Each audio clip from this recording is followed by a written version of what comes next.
You check your bank balance before you fall asleep. You check it again when you wake up. A number on a screen decides how you feel today. It decides if you're anxious or calm, free or trapped. But that number isn't real. Not in the way you think. Money has no smell, no taste, no weight that matters. It's paper or plastic, or now just pixels. And yet you have organized your entire life around it. Your job, your relationships, your sense of who you are. So here's the real question. What if it never existed at all?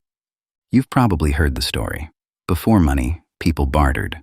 A farmer traded wheat for a blacksmith's tools. A fisherman swapped fish for cloth. It's a clean story. It's taught in schools everywhere. There's just one problem. It's almost entirely false. Anthropologist David Graeber spent years digging through the historical record, looking for a society that actually ran on barter the way economists describe it.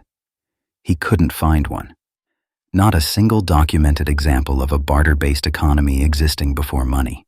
What he found instead was something stranger and older, something closer to trust than trade. For most of human history, you didn't pay your neighbor for a chicken. You didn't need to. If your neighbor needed grain next month, you'd remember. And they'd remember what they owed you. Not in a ledger, in memory, in relationship, in the quiet social pressure of living in a small group where everyone knew everyone. Debt existed long before coins did. But it wasn't cold. It was human. Think about your own life for a second. Have you ever helped a friend move? Did they pay you? Probably not. You didn't ask. But if they never helped you with anything, ever, you'd notice. Something in you would shift. That feeling. That quiet tracking of who owes who. That's the oldest economic system on Earth. It's still running inside you right now. So if debt and trust came first, where did money actually come from? Not from farmers trading turnips. From something far more surprising. Violence, and bureaucracy. Historian and economist Karl Polanyi argued that early forms of standardized currency emerged largely from the state. Kings needed to pay soldiers. Soldiers needed something portable, something that couldn't spoil, something everyone would accept because the king said so. Coins weren't born from convenience between neighbors. They were born from the logistics of empire. You weren't meant to trust the coin because it had value. You were meant to trust it because refusing it might get you killed. That's an uncomfortable thought, isn't it? The thing sitting in your wallet has roots in conquest, not cooperation.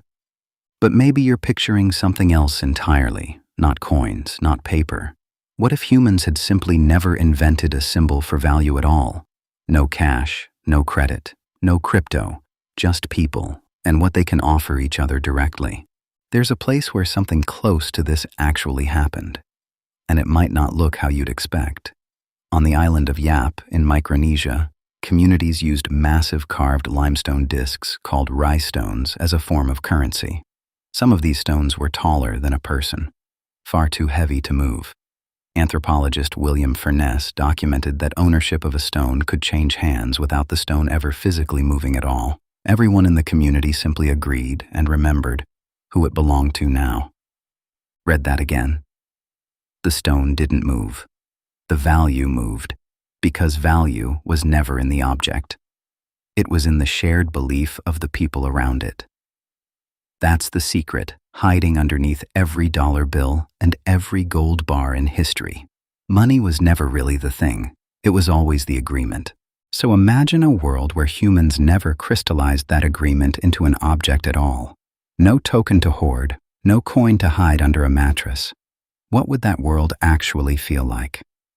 For one, wealth couldn't be stacked in silence. You can hide a bank account.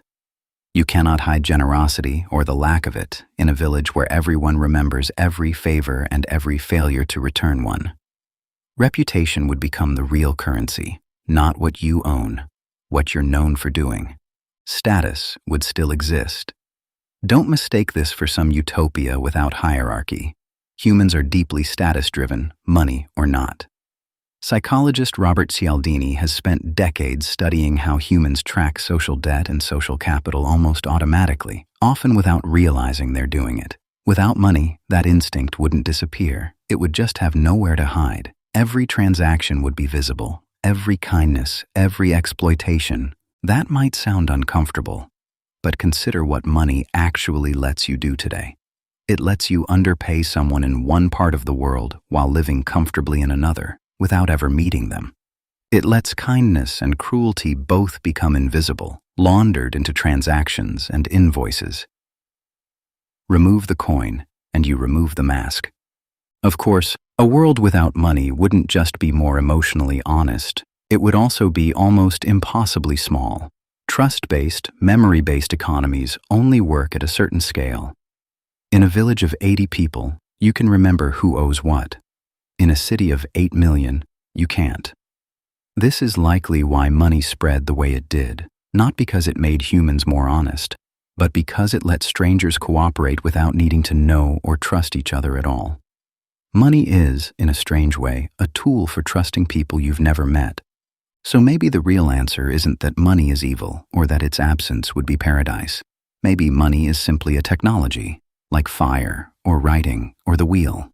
A tool built to solve a problem your ancestors had, the problem of trusting strangers at scale. And like any old tool, it came with a cost nobody fully priced in at the time. That cost is what you feel every time you check your balance before bed. The number isn't just tracking currency.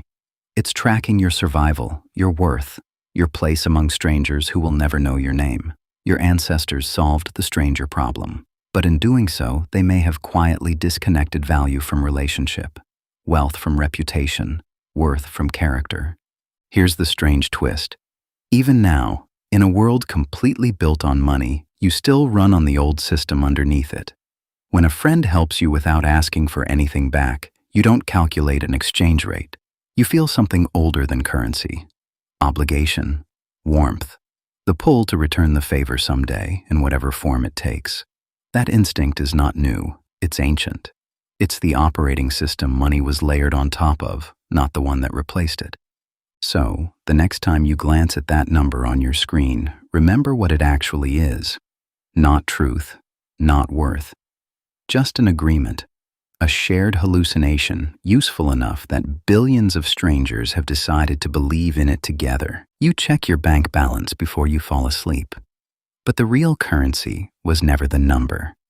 It was always the memory of who showed up for you and who didn't.